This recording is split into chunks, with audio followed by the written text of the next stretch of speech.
Hello students, let's read the question. So the question is, if you remove the cell wall from a plant cell and place it into a drop of water, पूछा गया है कि अगर एक plant cell है उसका cell wall अगर हम रिमूव कर दे और उसको हम ड्रॉप ऑफ वाटर में उसको रख दे तो पूछा गया है कि उस सेल का क्या होगा। तो अगर देखा जाए यहाँ पे सेल वॉल अगर हम देखें, जैसे प्लांट सेल में अगर हम देखें, ये जो प्लांट सेल है, प्लांट सेल में अगर ये जो है ये वाला क्या है, सेल वॉल है। प्लांट सेल का ये क्या है, सेल वॉल है। तो सेल वॉल को अगर हमने रिमूव कर दिया, ये क्या है, सेल वॉल। सेल वॉल को अगर हमने रिमूव कर दिया तो सेल में बचा क्या है, ये सिर्फ प्लाज्मा मेम्ब्रेन और अंदर का जो साइटोप्लाज्म पूरा होगा एंड जो अंदर के कंटेंट है वो पूरा बचा होगा। तो प्लाज्मा मेम्ब्रेन होगा, बाहर क्या, बाहर ये क्या है, प्लाज्मा मेम्ब्रेन। और इसको हमने किस में रख दिया है, इसको हमने रख दिया है ड्रॉप ऑफ वाटर में। तो ड्रॉप ऑफ वाटर ये क्या है, ये क्या वाटर है, ये जो है ड्रॉप ऑफ वाटर है। तो अगर देखा जाए यहाँ पे होगा क्या, हमें पता है कि अंदर जो है आयंस का सॉल्यूट का कंसंट्रेशन ज़्यादा है। यहाँ पे सॉल्यूट जो होंगे, सॉल्यूट का कंसंट्रेशन ज़्यादा होगा।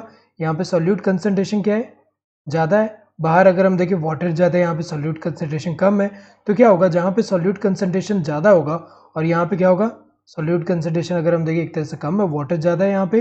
तो क्या होगा कि जो वाटर है यहाँ पे क्या होता है, हमें पता है कि वाटर जो है मूव करेगा, यहाँ पे ऑस्मोसिस होगा। सो वाटर मूव करेगा from low solute concentration to high solute concentration. तो अगर देखा जाए यहाँ पे वाटर जो है अंदर की तरफ मूव करेगा, और जब अंदर की तरफ मूव करेगा तो हमें पता है कि सेल का क्या होगा, ये सेल जो है स्वेल हो जाएगा ऐसा।